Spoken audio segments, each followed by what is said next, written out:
nominal yield, current yield, and yield to maturity. What is the difference between these three terms? First term is nominal yield. Nominal yield will mean the coupon rate divided by the purchase price of the security. That is your nominal yield. Current yield, coupon rate, coupon amount divided by the current market price. That is your current yield. That means as it stands today, this is the return that you are getting on the fixed income security that we are talking about. YTM, please understand, YTM is completely different from the nominal yield and from the current yield. What is YTM? YTM is yield to maturity. Yield to maturity. That means what? That means in case if you hold this bond until its maturity, from now till the time of maturity, you will be getting cash flows in terms of coupon, and finally on the maturity you will get the redemption value also. So what is YTM? YTM is the rate at which, if you discount all these cash flows, all these future cash flows on the bond, then the present value of all the future cash flows will be equal to your initial investment in this security, and that is your YTM, yield to maturity. Now please pay attention. What is the significance of yield to maturity, YTM? What is the significance of yield to maturity in decision making for making investment in fixed income securities? Here I can give you a simile. As we understand that YTM is same as IRR. The only difference is IRR is used in the context of project evaluation, in capital expenditure planning or capex planning or investment planning or project evaluation. So IRR is used when you are evaluating capital expenditure decision.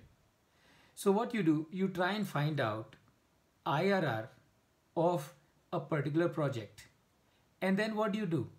Then you compare that IRR with your own reference rate or with your own cost of capital.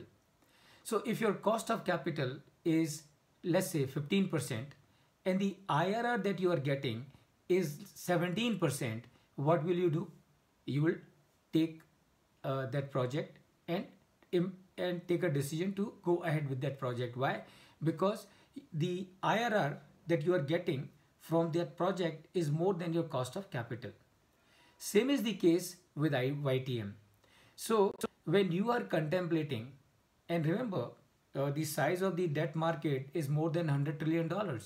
And if the size of the debt market is more than $100 trillion, and remember, this $100 trillion is 20 times of the $5 trillion economy that our Prime Minister has been talking about. So you can imagine that $5 trillion is the size of the economy that we are targeting to achieve by the year 24-25.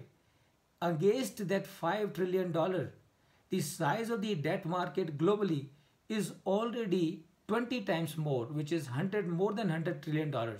So the kind of investments people who are operating in the debt market must be making in fixed income securities or in bonds is humongous, and therefore whenever they are taking a decision, they will have to evaluate the decision in the same way as you will evaluate a decision for making investment in a capital expenditure.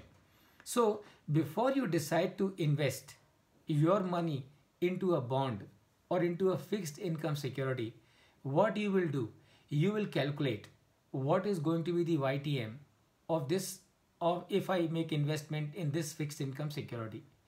If the YTM is coming, let's say 9%, and your cost of capital, let's say, is 10%, will you invest in this fixed income security?